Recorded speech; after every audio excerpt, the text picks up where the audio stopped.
Nadia ou Amran, comment ça va? Ça va, merci. Merci à vous donc d'avoir accepté cette invitation. Merci Lilia, merci à tout le monde. Alors vous êtes professeure, formatrice, animatrice et ambassadrice du yoga. Du rire. Du rire, voilà. Professeur de Hatha Yoga, professeur de Yoga Nidra, professeur de yoga thérapeutique hormonal pour les femmes. D'accord. Parce que les hommes, c'est une autre formation que je devais faire, mais il y a eu le Covid, donc je ne l'ai pas faite. Facilitatrice en processus corporel énergétique et formatrice. D'accord. Donc justement, nous on pense que le yoga c'est statique, c'est des postures, mais non, il y a différents justement types de yoga. Oui. Est-ce que vous pouvez aujourd'hui justement nous parler un petit peu? Moi je vous parle du yoga que j'ai appris, où je me suis formée. Oui, il y en a beaucoup, mais je ne les connais pas tous. Oui. Je connais les noms, mais je ne sais pas ce que c'est. Alors le Hatha Yoga on a été formé chez Shivananda. Des centres, la maison mère elle est à Montréal et le Hatha Yoga c'est le yoga traditionnel qui est basé, c'est pas seulement faire des postures, Tout à fait. C'est apprendre à maîtriser son mental et comment on arrive à maîtriser notre mental avec notre souffle. Voilà, quand le souffle il est calme, on est calme. Quand le souffle il est égaré, le mental il est égaré. Quand une personne elle est angoissée, elle est en colère, notre respiration elle est sa respiration elle est saccadée, elle est courte. Et bon, ça engendre si je vais dans les détails, et donc c'est la respiration. La respiration, ensuite, quand on apprend, c'est tout simple, mais et la respiration consciente. Il faut qu'on soit présent, conscient. C'est le premier pas pour pratiquer du yoga, apprendre à respirer. Et puis, bon, quelquefois, ça dépend des personnes. Voilà. Et justement, on dit que la souplesse arrive bien après, parce qu'en fait, c'est pas primordial d'avoir. Ça n'a rien à voir. Des fois, on a tendance à penser ça, et beaucoup de personnes posent cette question. Est-ce que je peux pratiquer du yoga alors que je suis pas souple? Bien sûr. Mais en fait, c'est pas ça le plus important. Il y a des étapes bien évidemment. Le plus important, c'est d'apprendre à respirer, et puis après, et puis même si une personne elle est pas souple, il y a toujours des postures qui remplacent. Oui. Et d'abord la souplesse on l'acquiert avec la respiration, déjà. Avec la salutation au soleil qui est un enchaînement de 12 postures et puis en pratiquant régulièrement, il vaut mieux faire 10 minutes tous les jours que de faire 1 heure une fois par semaine et ça s'acquiert. D'accord, donc voilà quelques conseils pour les gens qui veulent se mettre au yoga. Il faut pas ça se résume pas à faire mettre la tête non, voilà, c'est pas du tout ça l'objectif justement, mais ça va bien plus loin. L'objectif c'est d'être en accord avec son esprit, son corps. Voilà. Écouter son corps surtout. Apprendre merci. C'est ça. C'est vrai. Avec le yoga, on apprend à écouter notre corps. Voilà. Donc là, vous en parlez d'Hatha Yoga. Et c'est important d'écouter notre corps. Tout à fait. Parce qu'il nous envoie des messages. Et des fois, on n'est pas attentif à ces messages. Et ça se répercute négativement, on va dire, sur. C'est ce que je fais. Je fais beaucoup de coaching dans les cours. Beaucoup. D'accord. Donc là, on parlait de l'Hatha Yoga, yoga traditionnel. Il y a aussi le yoga Nidra que vous maîtrisez. Le yoga Nidra. J'ai été formée. Voilà, que vous êtes formée. J'ai été formée. On a été formé par Micheline Flack. Micheline Flack, c'est une pionnière du yoga en France et du yoga Nidra. Elle a introduit le yoga Nidra au ministère de l'Éducation nationale. C'est plus qu'une technique de relaxation. C'est très très puissant. C'est conseillé. Alors la personne, elle doit le faire avec un professeur qui est formé. Oui, bien évidemment. Parce qu'il y a de toute façon, dans toutes les disciplines que j'ai fait, il y a des contre-indications. À des professionnels. Ah oui, parce que ça peut faire des dégâts. Bien évidemment. Une fois, par exemple, j'ai eu une personne qui avait des épilepsies. Et je lui ai dit, écoute, je te fais pas, je vais écrire à mon prof. Et il m'a dit, voilà, heureusement que tu m'as appelé parce que telle étape, tu lui fais pas. Avec un professeur qui est formé, parce qu'il y a plusieurs niveaux en yoga nidra et on les fait pas tous. D'accord. On va aussi parler du yoga thérapeutique. Vous en hormonal. Tout à l'heure, hormonal. Yoga thérapeutique hormonal, c'est une méthode naturelle pour se soigner. Alors la fondatrice, c'est Dina Rodriguez. Elle a 98 ans là. D'accord. Si vous la voyez, elle pète la forme. Elle est pétillante. Son mari, il fait du fitness. Il a 104 ans. D'accord. elle est brésilienne, elle était psychologue et bon. En tout cas, sa méthode, psychologue et professeur de yoga, sa méthode, elle a été reconnue au Brésil et en Inde par des organismes importants. C'est une méthode pour ce yoga thérapeutique hormonal. C'est une méthode pour soigner naturellement, au lieu de prendre des on appelle les hormones en cachet, et qui peuvent développer des cancers. Oui. Et alors à long terme, c'est pour les syndromes prémenstruels. Problème de fécondité, de stérilité. D'accord. Après, vous tombez enceinte. C'est les gens stériles. Les symptômes de la ménopause. Après la ménopause. Ovaires polykystiques. Les petits donc c'est vraiment un yoga un petit peu qui va vers la médecine, la thérapie. Ça soigne, mais naturellement. C'est une série dynamique, c'est une série bien précise, et ça s'apprend pas en un cours. C'est un atelier qui dure 14 heures. À la fin de l'atelier, je lui donne un petit manuel avec les planches. Et puis après, la personne, les femmes, elles pratiquent tous les jours chez elles. Et il y a des résultats. Les personnes aussi qui ont des dépressions et anxiété, insomnie, parce que ça règle les hormones. Et pour pas, par exemple, pour pas que les hormones, elles chutent, parce que quand on est en colère, quand on est angoissé, les hormones, elles chutent. Donc, avec la yoga thérapie hormonale, yoga des hormones, il y a des respirations anti-panique qui préviennent les crises de panique, les crises d'angoisse. D'accord, très bien. Et enfin, nous allons bien évidemment parler du yoga du rire. Alors, qu'est-ce que vous pouvez nous dire sur le yoga du rire que vous pratiquez régulièrement, j'imagine? C'est une discipline qui est assez convoitée. Je le fais dans les entreprises, je le fais bénévolement. Je le faisais bénévolement en milieu carcéral. Et parce que je fais partie de l'association La Main Tendue Lied El Memdouda, dont la présidente est Madame Barkat Hadia, une copine.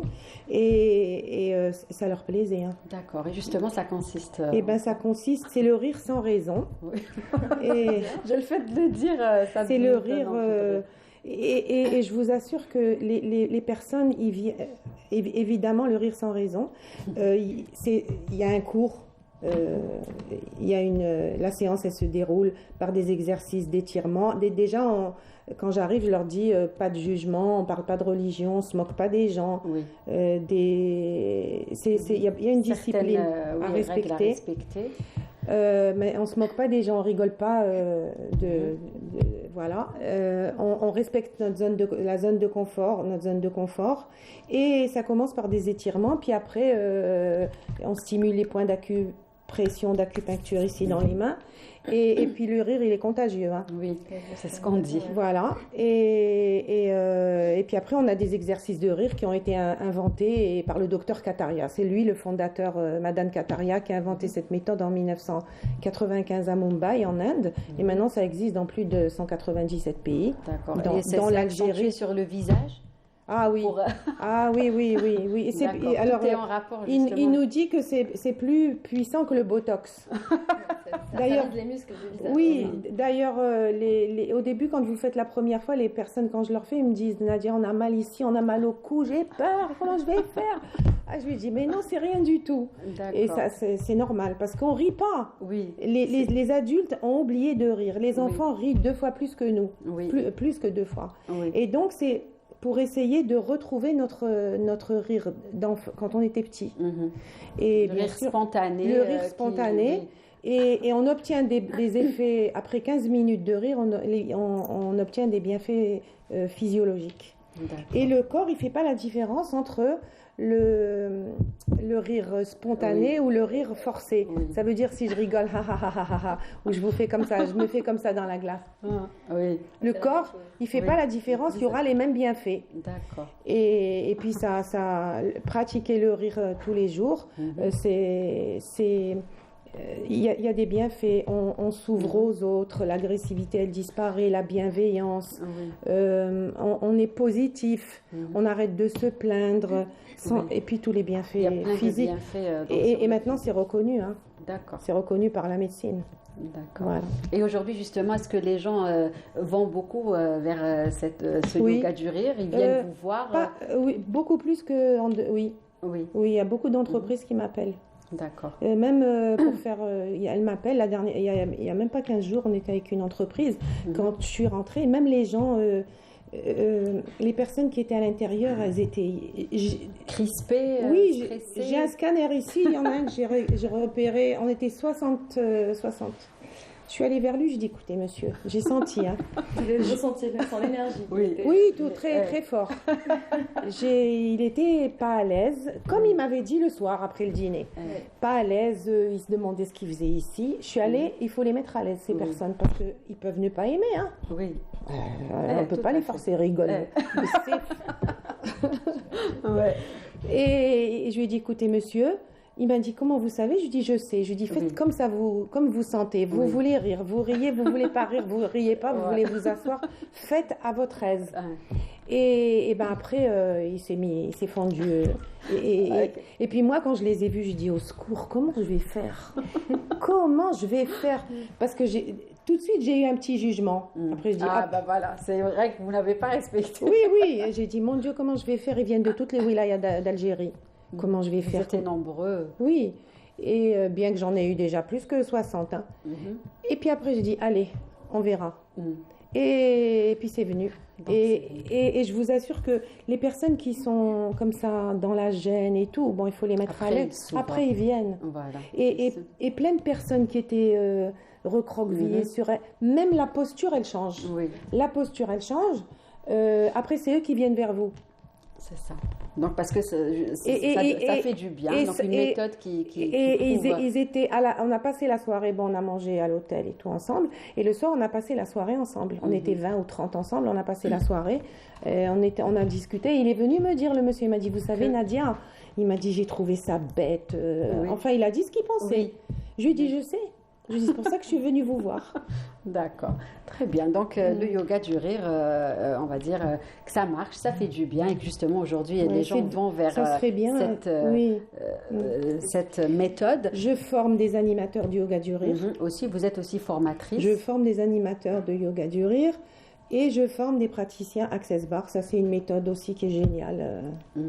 Par des points qu'on a sur la tête et en touchant, ça nous fait une grande ouverture à la conscience. D'accord, très bien. Donc, beaucoup de méthodes que vous exercez, que vous maîtrisez, vous formez, c'est aussi bien. J'ai eu aussi des personnes qui ont arrêté des antidépresseurs. D'accord, et justement, j'allais aussi, il y a une autre question est-ce que la pratique du yoga peut être bénéfique contre la déprime automne-hivernale ou encore tout ce que nous vivons avec la pandémie du Covid-19, le fait d'être renfermé, nos habitudes ont changé, est-ce qu'elle peut être bénéfique contre la déprime? Quand je reçois des personnes, en général, quand je reçois des personnes, j'ai des personnes qui ont arrêté des antidépresseurs, une personne qui a arrêté les machins, là, quand on a la tension, les cachets là, pour réguler la tension. Des personnes qui ont eu une personne qui a un problème de voix, elle est médecin. Elle a eu, je me rappelle plus de sa pathologie. Son orthophoniste, elle lui a dit bravo parce que grâce aux respirations qu'on fait, c'est des respirations spécifiques pour la voix. Très bien. Aussi pour le sommeil, les insomnies, ceux qui ont des troubles justement. Et alors quand je reçois une personne, elle me téléphone ou elle m'envoie un message. Moi, de toute façon, il faut toujours qu'il y ait un entretien. Oui. Ou au téléphone, ou... moi, je suis frustrée. Moi, j'aime pas les lignes et les machins. Ça m'énerve. Donc, vous préférez voir la personne. Oui, parce que je sens... Il y a un contact. Je sens tout. J'ai un scanner ici. Et alors, beaucoup de personnes qui viennent, dépressives, pas bien. Oui. Je sens quand la personne, elle a besoin de moi. Je sens quand elle a besoin de moi et de quelqu'un d'autre. Je sens si elle doit aller voir d'abord une autre personne et ensuite revenir vers moi parce que je ne suis pas médecin. Oui. Vous arrivez un petit peu à poser un diagnostic, on va dire, à votre niveau, Si je vais pas l'aider avec vos méthodes, ou si cette bien sûr, c'est super puissant. C'est pour ça que le contact est important pour vous. Mais n'empêche qu'il y a des personnes qui ont besoin d'aller ailleurs. Moi, je donne des adresses. Mais quand même, le yoga, il y a des méthodes qui ont prouvé leur efficacité. C'est ce qu'on veut dire aujourd'hui. Je veux pas, comment on dit, je veux pas leur donner des faux espoirs. bien sûr que c'est génial. Mais je ne vais pas lui dire non, je vais te guérir. Comment je vais te guérir, moi, si tu as une dépression si chacun son métier. Oui, par exemple, est-ce qu'il peut être mais les questions pour certaines anomalies, comme par les enfants, on parlait tout à l'heure de la colonne vertébrale, pour certaines scolioses. Oui, le scoliose, oui. Scoliose, syphose, on va pas tous les déviations de la colonne vertébrale, la syphose, la lordose et la scoliose. Un dernier mot, dire quelque chose. Avant de faire le yoga hormonal, il faut venir remplir un questionnaire médical. D'accord. Parce qu'il y a des contre-indications. Oui, très bien. Donc sinon, un dernier mot pour ceux qui nous regardent, un message, des conseils. Je les regarde ou je vous regarde? Non, vous regardez moi. Rire, très important. Il faut bien respirer. Ma parole, je ne sais pas. Oui. Bon, bien respirer, comme elle a dit, c'est très important parce que bien ça peut, donc une énergie, ça peut ressortir l'énergie positive qui est en nous. Et donc, par rapport au yoga du rire, ça peut vraiment faire du bien. Riez tous les jours 10 minutes en face de la glace. Tout seul comme ça? Oui, tout seul. On ne va pas se dire qu'on est fou? Non, voilà les jugements encore. Alors, j'ai pas respecté, moi non plus, j'ai pas respecté la première règle. On rigole. Non, mais je me juge moi-même, je ne juge pas les autres. Ça va, j'ai le droit. Si rire tous les jours, sans raison. Hein. Rire en face de la glace, 10 minutes, ou bien sous la douche. Oui. Comme ça. Oui. On commence maintenant. Et faire une activité physique, quelle qu'elle soit, hein, c'est pas obligé de faire du yoga, les gens, il y en a qui aiment. Voilà, aujourd'hui on en parle, mais c'est vrai qu'on peut un petit peu aller faire une rester active et faire une activité physique, bien manger sainement, marcher. Il y a aussi quelque chose, moi, que je pratique depuis 1 an, depuis qu'il y a eu ce corona, c'est la méditation transcendantale. D'accord. C'est super. Il y a des professeurs en Algérie. Celui qui veut s'inscrire, il va sur Méditation Transcendantale Algérie sur Internet et il s'inscrit. D'accord. Sinon, un dernier message pour vos enfants qui vous manquent terriblement. Ils me manquent. Donc, on les embrasse en espérant qu'ils vont bien évidemment regarder l'émission. Ils sont au travail. Oui, peut-être sur Internet.